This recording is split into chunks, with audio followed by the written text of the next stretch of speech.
Les ondes de Limo. Osez la curiosité pour votre bien. Éric Cala.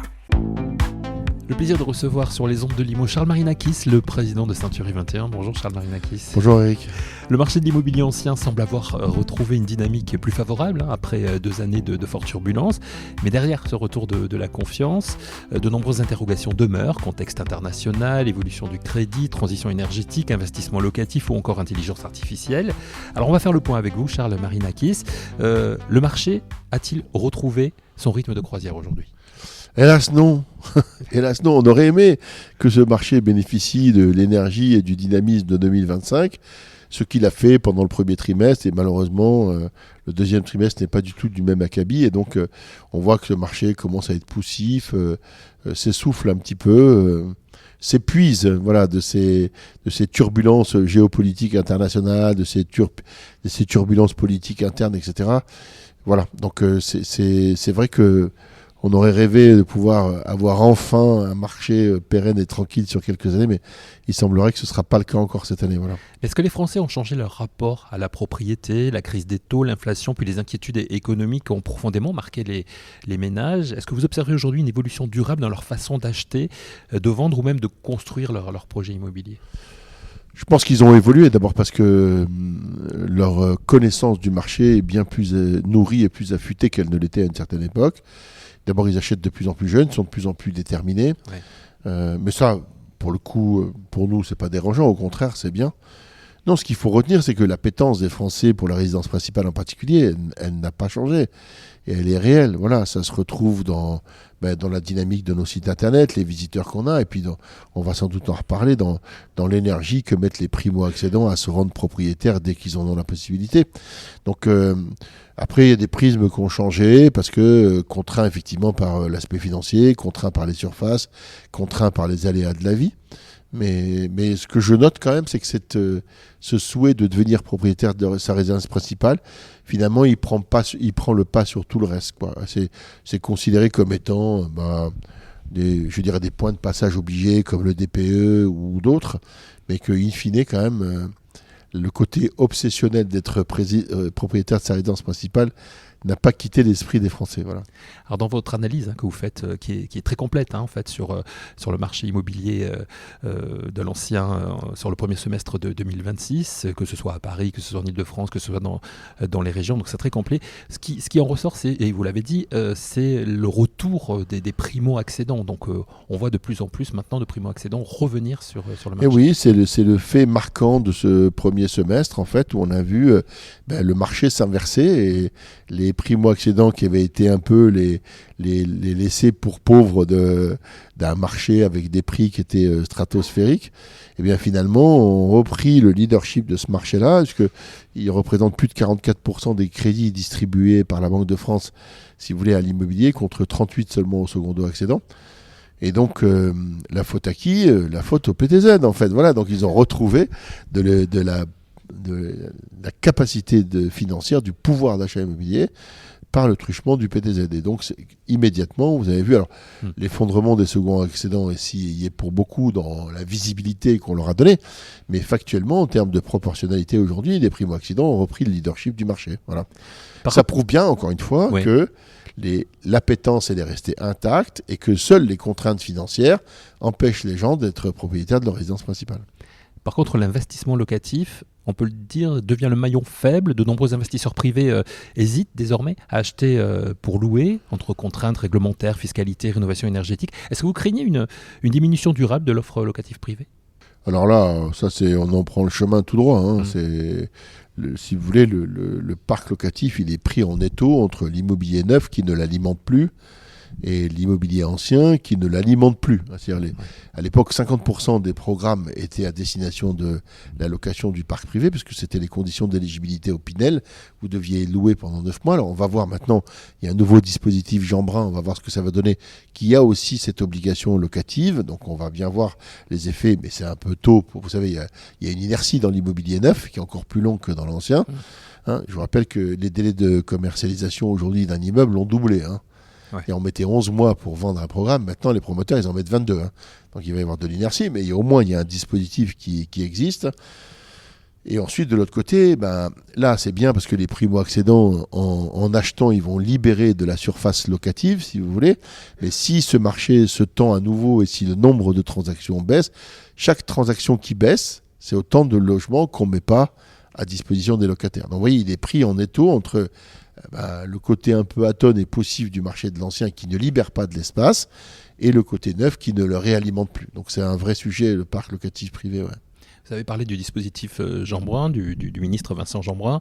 Dans ce dispositif qui va être présenté donc, le 7 juillet au Sénat, dans un premier temps, il y a un aspect DPE qui est très important. On va pouvoir louer justement en G, H, F et G, ouais. F et G, voilà, F et G. On parle beaucoup de décote pour les logements les moins performants énergétiquement, je vais y arriver. À l'inverse, est-ce que vous constatez aujourd'hui une prime de valeur pour les biens qui sont déjà rénovés ou le marché reste encore hésitant sur cette question ? C'est une bonne question. Ce qui est certain, c'est que les acquéreurs ont bien pris conscience que le fait qu'un logement soit dégradé dans son appellation énergétique, c'est peut-être un levier de négociation. Levier de négociation qui est d'ailleurs quantifiable parce qu'on peut faire un audit énergétique et savoir quel est le montant qu'on devra consacrer à sa rénovation énergétique. Avec un petit bout d'ironie quand même, c'est que quand vous l'achetez pour vous, vous n'êtes pas obligé de le mettre en conformité. Ouais. Alors que si vous le louez, vous êtes contraint. Alors reconnaissez qu'il y a une forme d'ironie là que personne ne peut très bien comprendre. Mais bon, de là à dire que ceux qui sont conformes, si vous voulez, il y a une surcote, j'ai pas ce sentiment-là. Ceux qui sont dans les normes sont dans les normes, point. Il n'y a pas de plus-value particulière, si vous voulez, parce que vous êtes A ou B ou C. Voilà. C'est le prix du marché. Alors peut-être que vous serez dans la fourchette haute du prix, en considérant qu'effectivement, il n'y a pas de travaux à faire selon l'expression consacrée. Vous voyez ces annonces immobilières en disant il n'y a pas de travaux à faire. Ouais, parce que c'est votre goût actuellement. Voilà.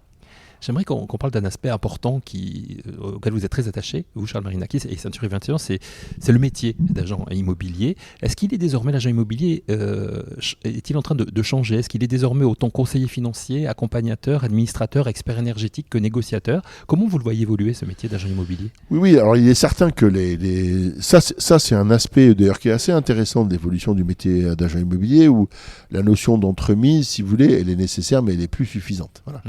D'ailleurs, vous avez vu, il y a un dernier arrêt de la Cour d'appel de Paris qui a d'ailleurs condamné, pas de Paris d'ailleurs, mais je ne sais plus de quelle Cour d'appel, a condamné un agent immobilier pour un problème de pathologie du bâtiment. Alors qu'à l'époque, nous n'étions pas considérés comme sachants et donc à ce titre-là, si vous voulez, on ne pouvait pas nous tenir responsables d'une défaillance. Bon, mais ça veut dire que notre compétence doit s'élargir. Vous avez raison, elle doit s'élargir techniquement, elle doit s'élargir juridiquement, elle doit s'élargir aussi dans la mission de conseil, dans l'accompagnement au sens large du terme, sur la construction des projets qu'on fait avec les clients. Voilà.